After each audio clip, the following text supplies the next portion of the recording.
I knew this was going to be a tough watch. The Gift of Peace.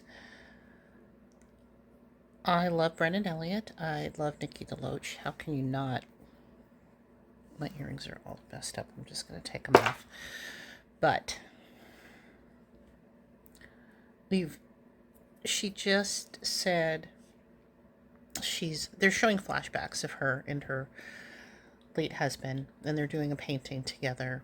And he says, "Why don't we donate this one?" And she says, "'Tis the season God provided for us, so we should, do something." And so this is going to be, and they showed her in the hospital when he was about to have surgery and talking to the surgeon. And she's like, "There's hope, right?" And she's like, "This is a super risky procedure. I don't want to give you false hope." And she says, "But we prayed. I prayed. The church prayed. Our family prayed."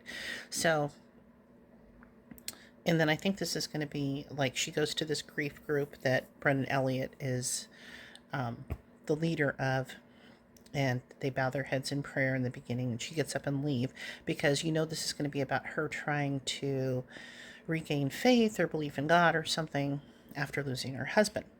So, which that's fine. It's just for me, it's just such a huge trigger as someone who has lost both of my parents. When people say like that God pulled them through something, if you're saying God pulled you through as far as like you feel like your faith in God gave you strength, as opposed to God chose your family member to live, but not my family member, that's the thing I can't like stomach, frankly. So I'm not sure how I'm going to get through this movie because I don't know, I feel like when you say that God provided for us, then that doesn't explain all the other people who don't have anything or who have terrible things going on in their life that God has chosen to forsaken them. I just don't feel, I mean, I'm agnostic, but like I just don't believe that that's how it all works. So I'm just putting this up front that I'm completely and utterly biased going into watching this movie. I'm going to hang in there because this is part of my project and because I love Nikki DeLoach and Brendan Elliott. The fact that this is going to be centered around her grief and a grief support group. This is hard for me, not just because of having lost both my parents, but just because life isn't particularly easy at the moment. So, should I even be reviewing this? Probably not. Should I even be watching it? Probably not. But something that I do for me is this project. It makes me feel good to complete a project because I feel like there's so many other things that I have going that I either put aside or procrastinate on or whatever. So just getting that all out of the way up front. Um, anyway, I'm only 15 minutes in, and this is like a super tough watch already. So, but let's go back and see what we think. I'm back. I'm going to finish my review of. I literally forgot the name. Um, I put my tree up, my fake tree today. This is like the latest I've ever done it because, yeah.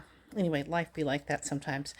Um, I have to say, I've said it. I said everything I needed to say as far as my problems with this movie philosophically.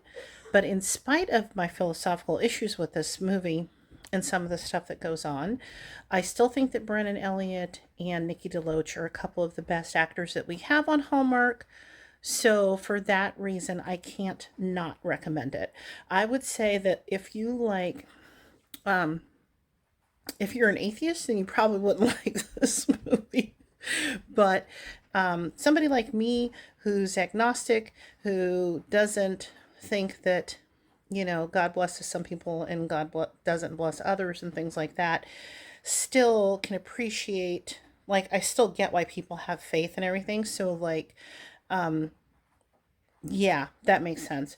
But I mean, it's sad because the whole thing, it's, Nikki DeLoach is in a grief support group with Brennan Elliott, who heads the thing. So everybody in there has grief that they're dealing with, which is super sad, but can also be cathartic if you're in that place of, have anything you need to deal with. But, um, as far as the plot goes, it's pretty thin. Nikki is a painter working on art that she used to do with her husband. And it, really, it doesn't matter. Like, the movie is about, people, as Brennan Elliott says at the end, like, it's about holding on and letting go or something like that. I'm going to have to go look it up because it was a really good, like, um, message about grief, about keeping people in your heart, but letting go at the same time, kind of thing. So, yeah. I mean, I have no idea where it's going to land because I totally wouldn't want to watch it again, but those two are just, they're great and I really enjoy them on screen, period. So, I would say watch it when you're in the mood for something sad, basically. So, I mean, I don't know how else to put it. But yeah, I think it's a quality movie. It's not my type of movie, but I do think that the quality is there from the leads and the supporting actors and the script and stuff like that. Even again, if some of the stuff they said made me go, it wasn't that it was poorly written. It was just not the way I think. So anyway, that tree, my fake tree is such a disaster. It's always like so gangly and scrawny and crazy looking until I put some ornaments and stuff on it. So I'm gonna do that, but not tonight. Tonight, it's like already like after 9 o'clock, so it's time to go to bed because it's work night. So anyway, again, as I would say thanks for listening, but I always say thanks for listening, but I think I'm combining this with everything. So, but thanks for listening to this part. Super quick review for Christmas class reunion. Everything's going to have to be quick because I don't have any time because life and work and etc. And yeah, but I just want to say that I actually like this movie. I like Amy Teagarden. I was thrilled when I figured out, like, in the beginning, this isn't going to be a spoiler alert because you figure this out very early on. Like, in the beginning, they have a flashback to 15 years ago, and it's at a, a dance, like their winter dance or something. And you meet Amy Teagarden's character, Elle, and Devin, who are the president and vice president of the student council, and Elle's very put together and got all her stuff going on, and Devin's just sort of like a lovable goofball and everything. And I remember thinking when I saw him, I was like, I really want him to be the love interest and not this blonde guy that they keep showing in the commercials. And thank God it turned out that he was the love interest, and the blonde guy is just this guy that she thought that she wanted, who obviously turns out to be, not who she wanted, thank goodness, because he seemed boring and stuff. But anyway, I did like him a lot. I don't know if he's been in anything before. I haven't looked it up yet, but I enjoyed him. Obviously, I like Amy, and it was kind of like a bit of an ensemble piece, but they did a much better job with that than like the one they did last year, where it was all the people that made the bottom of my list, where it was all the people getting together to like who had been in drama together or whatever. I don't know. I don't remember what the name of that one was. But anyway, yeah, I liked it. It's fun. It's a laundry folder, but I mean, I think what sells it for me is Amy.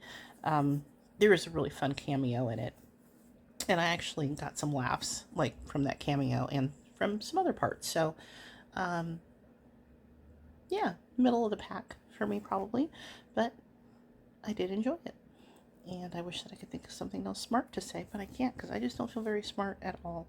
Well, I mean, just in general, but particularly this weekend. So, anyway, I think I'm going to just review everything all together. So,